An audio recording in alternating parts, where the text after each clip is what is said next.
Yo, what is up, guys? Welcome back to another New World video. I am the Pretty Dirty. Today, we're going to be talking about some very simple, basic do's and don'ts of New Worlds. We're going to keep it short and sweet and not go into too much detail. Don't forget to hit that subscribe button. I'm very new to YouTube. I appreciate all the love and support, and I hope you guys take on this journey with me as we get better and better, and we keep putting out that New World content. So let's get into it. Number one, definitely choose your faction early on. Don't put that off.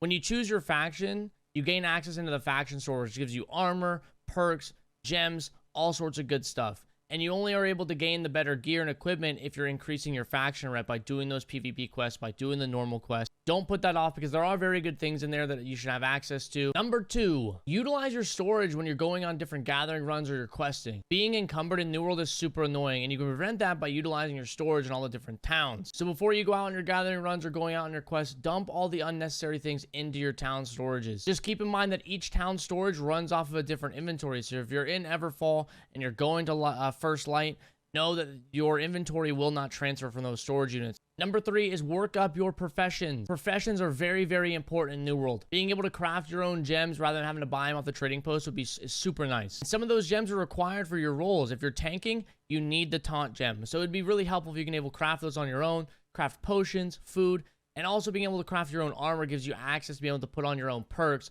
versus getting randomly dropped perks that the game gives you. Building up your workshop gives you access to more inventory spaces in your houses, as well as gathering proficiency potions, so make sure you're leveling up your professions. It's super important. Number four, make sure you're joining a company. I'm going to drop the plug-in for F is for Friendship. That's going to be my company. We're going to be playing on either the Olympus or the Valhalla servers, so if you're interested, I'm going to have my Discord and my Twitch and everything down below. Catch a live stream, send me a message, whatever it is that you want to do, and join a company, okay? Because companies are very important when it comes to PvP and do the fort battles and all that kind of stuff. Being in a company is very important, and it makes the game so much more fun having a really good group of people that you can play and interact with, and that will be there to help you and support you through quests and everything else. So make sure you join a company. To me, that's super important. Now let's get into the things that you shouldn't be doing. Don't skip soul shrines. Don't forget your campfires, and don't forget to use your inn recalls. Traveling in New World can be a little time consuming, so be sure to interact with all these soul shrines around a tournament. Doing so is going to allow you to fast travel and really cut down that traveling time. For campfires, I like to put my campfire generally in between 3 points of interest. I was doing, I think it's Windsward, Everfall, and First Light, I think are the 3 town names. And I kind of had mine set up in the center of all 3, so I could use that as a really good fast travel location to get to any of the towns that I needed to, as well as my gathering routes. Number 2 is not flagging for PvP while you're soloing.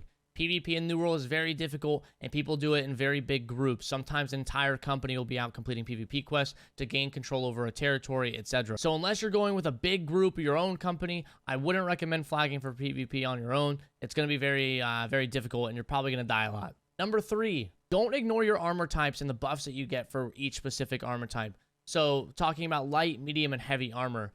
The damage increases that come with light and medium armor, as well as the agile dodges that you gain access to, light armor being a more of a roll. Heavy armor is kind of a very slow sidestep, so don't ignore those. You can mix match armor types to give you the most armor rating, while also remaining agile and getting those damage and healing buffs, because the damage buffs that you get for the armor type also do apply to your healing as well. Number 4, and we've all seen someone that's doing this, I'm extremely guilty of it when the closed beta was happening. Don't wear a shield unless you're actually going to be using the shield. In my mind, and I think this is where everybody goes, that if I'm wearing the shield, I'll gain the armor rating and all the maybe the damage reduction benefits that come with the shield, but you don't. You only get that when you're actually wielding the shield and it's being used with the sword and shield. If it's on your back, you're basically just carrying something that you don't need. So make sure you drop that in your storage, salvage it, sell it, whatever it is that you need to do if you're not going to be using it, because it does nothing on your back. Yo, there it is, guys. Really short and sweet. A couple things that you should and should not be doing in New World. I hope you guys enjoyed the video. Like I said, don't forget to subscribe. Come check out a live stream, join the Discord, and stay dirty.